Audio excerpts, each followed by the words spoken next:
lovely. A natural reaction. Oh, yes. Yeah. They couldn't get over that. Mm.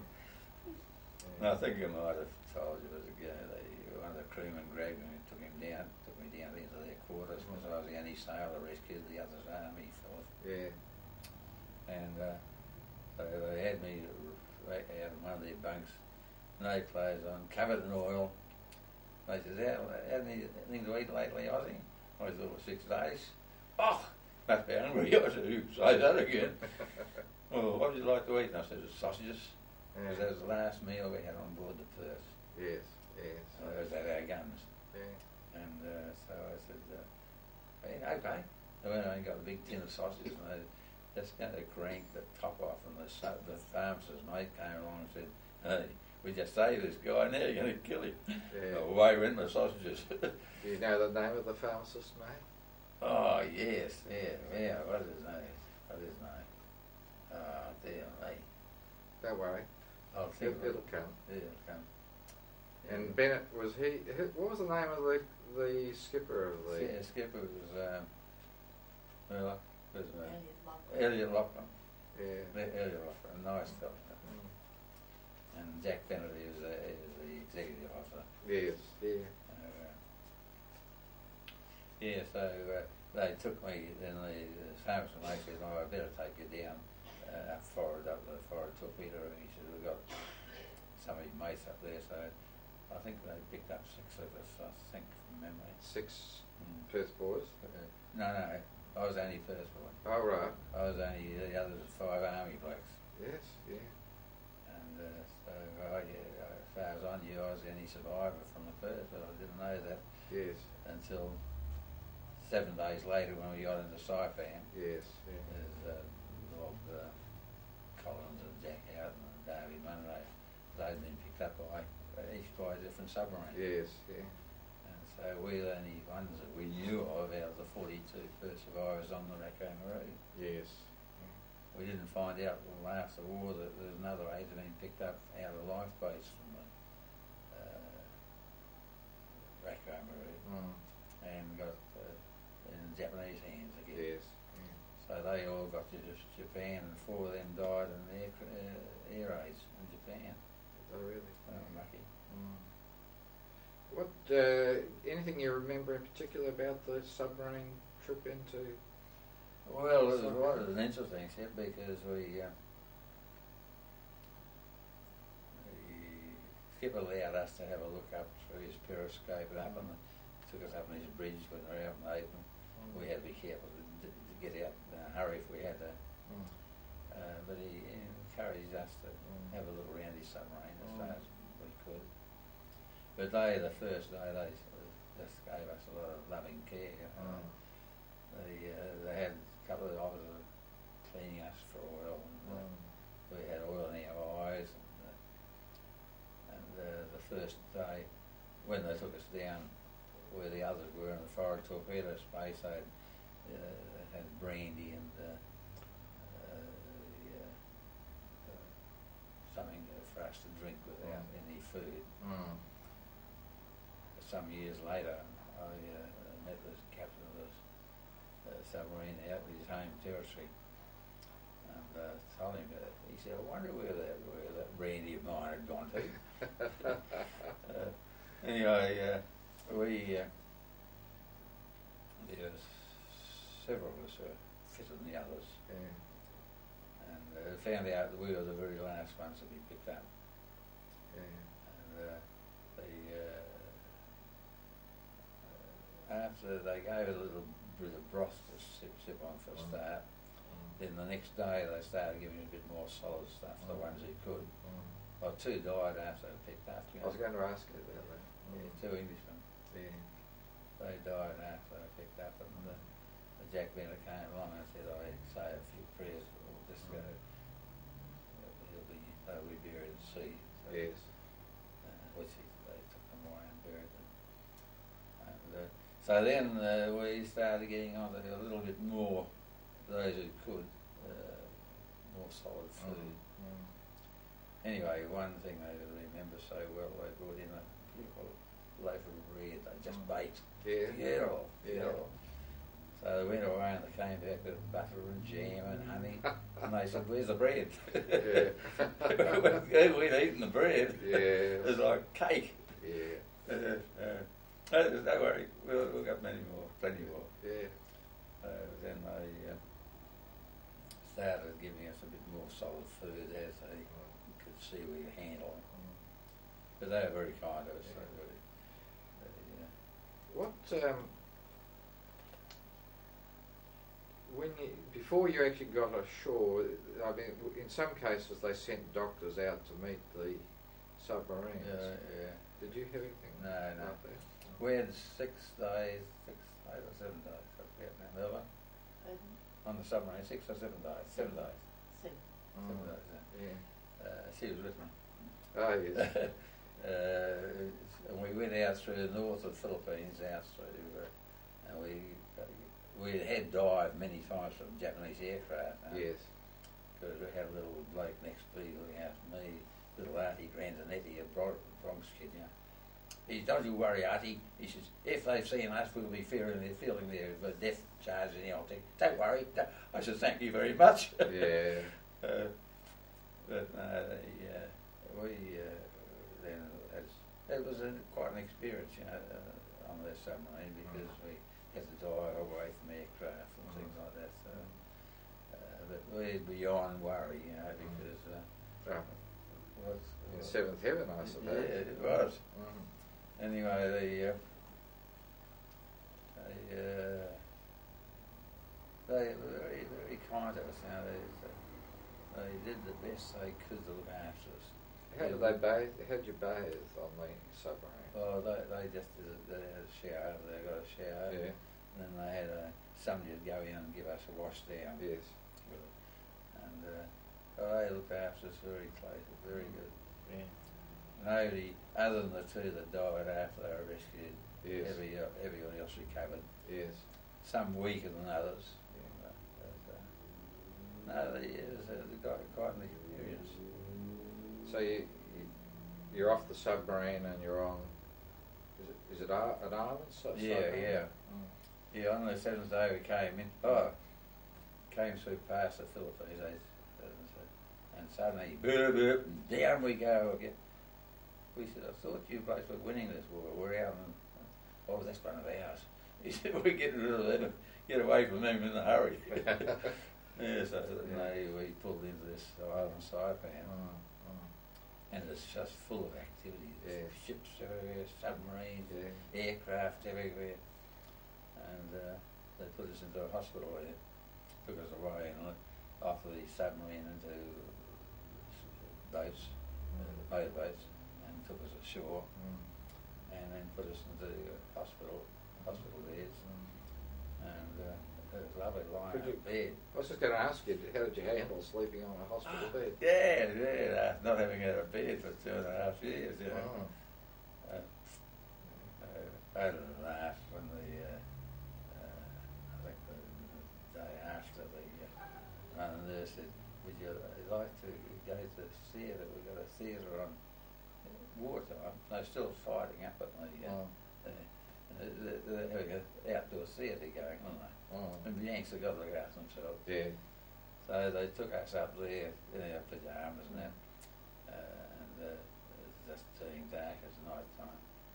And this nurse said to me, "You like some love nest?" I said, "Oh, this is a bit too much." This is chocolate. When did you sort of meet up with Phil Bealby and Alf Winter?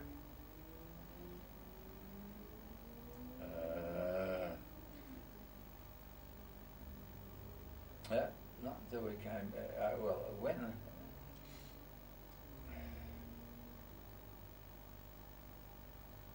just trying to think, who was on the submarine with me. That's Phil Bealby was,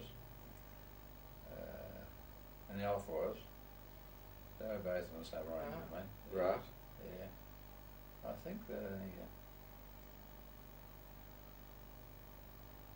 Eric Leo and Zach.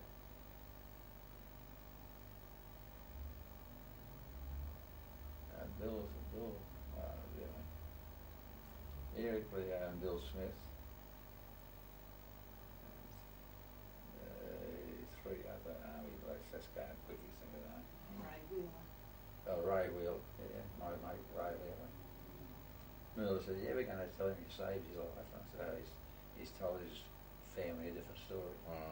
He became state manager of the Prisoner of War Association in Victoria and Australia, and he's told a lot of stories about his rescue, which is not right." I said, "Well, I couldn't tell his family." No, don't spoil it. No. Because he is an uncomplice when we picked him up. Yes. Yeah. Anyway, that's by the by. Yeah. Yeah, so Phil, You had mentioned, was it Darby Munro? Or did you? No, Darby was on one of the other ones. There was Jack Houghton was another submarine, and Bill and Jack Bob Collins. I was the only one on the Queenfish. And the Queenfish, I think Phil Bilby was on the submarine, wasn't he? So there's 5 of us. There's 6 of us. Billy's 7. Yeah. And Alf went, I think Alf was with us. And did you actually have sort of luxury food like ice cream or anything? Oh like yes, that? we had some ice. No. They apologised. The ice cream machine had broken down. Every other submarine had ice cream except the Queenfish. Really? Yeah, they were most apologetic about that. It probably would have been something nice and gentle you could have handled. When they apologised, sorry, but our ice cream machine's broken down. We said, gee whiz, fancy having ice cream. So how did you get back to Australia then? Well, we had about 3 days, I think, in the hospital, and they put us on a transport that's taking some of the Marines that had done the landing on this island. So they're taking, we didn't know where we were going, but we were heading home somewhere. That's all that mattered. And it took us 6 days to get down, went back out in the Pacific and came down to Guadalcanal. And we had a few days there, and the officer only had an officer and the 3 signalmen on board, the Australians on the island of, the rest were all Americans. And so the Australian officer said, "You guys had a beer at all?" We said, "Not for a few years." He said, "Well, I'll get you a beer then." So he gave us his supply of beer, and we sat and had our first beer.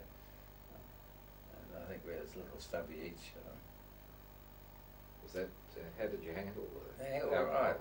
Yeah, just, he wouldn't give us any more than that. And then we had a jeep, so he ran around the island in his jeep to have a look at the island. And then they put us on board a American mine layer that didn't have any mines left, didn't have anything to do with us, so they apparently said 90 odd. 94 of us, I think, 95 of us Australians. The British had gone home by air to away to Pearl Harbor. And they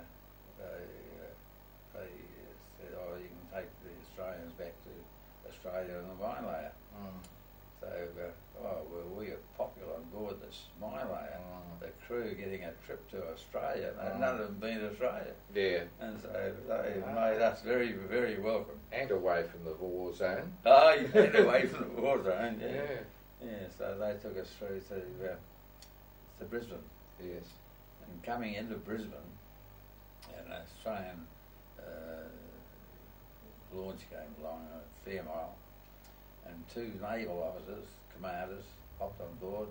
I said, I know him. And he was been the temporary captain of HMAS Perth before Hector Waller joined the Perth. Yeah. And he'd been the Lieutenant Commander Charles Pretty Reid. And he was not a very popular man. He came on board. We knew who he was. And he straight up to the captain's cabin. We were called up to go up to the captain's cabin. There's the Pricky Reed made a fuss of us because he really part of his life, you know. Oh. And he was very kind. And he said, "Bob Collins, I know you well, don't I?" I said, "Oh, you sure do, sir." He says, "You put me on charge sheet more than once." Yeah. They sat then, the two officers, and went right through the ship's company. We went right up to Sydney, the Brisbane River, and going through the ship's company. Where did you last see this man? Was he alive? Yes. Whatever. So that was our introduction going up. Yeah. And when we got into Brisbane Wharf itself, they had an army band there to play music or something. It might have been Advance Australia Fair, I don't know. Yes. Can't remember. Wouldn't have been that. No, it wouldn't have been in those days. Anyway, I can't remember what it was. The words of welcome or something, but it was very quiet. Nobody else was around. Yes.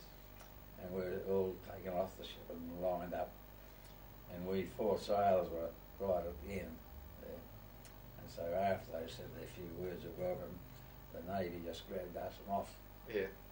And we didn't see any of those army blokes for years after that. Yeah. They went to a convalescent camp. Yeah. And the Navy took us to Navy headquarters and sat us down, cups of tea, and asked more questions, didn't they? Yeah.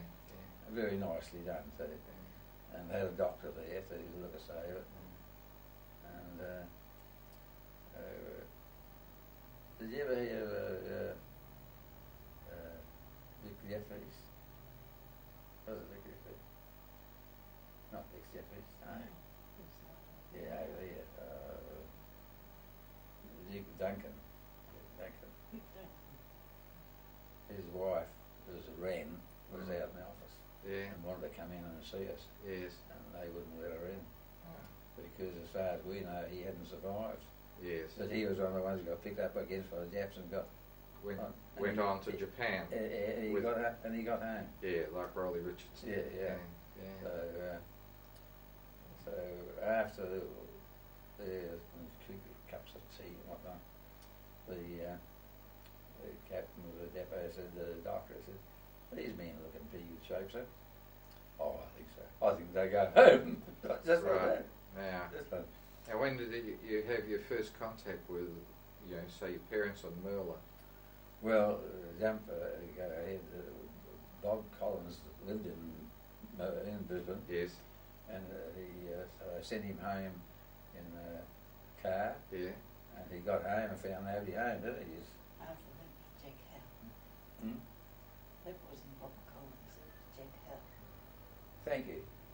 I was getting up to Bob Collins. Yeah, Jack House. He and his wife could see this American standing at the gate, and we were dressed as Americans. Yes. Yeah. And she said, "What's that American doing at my gate?" Yes. His husband. Yeah. And then Bob Collins and Darby Munro, they were sent home. A train going that afternoon, going down to a couple of towns in northern New South Wales. Yeah. Just can't quickly think where was it? Newcastle. Newcastle, yeah. What was the other one? Derby, was it? It was from Byron Bay. Byron Bay, wasn't it? Yeah. Anyway, we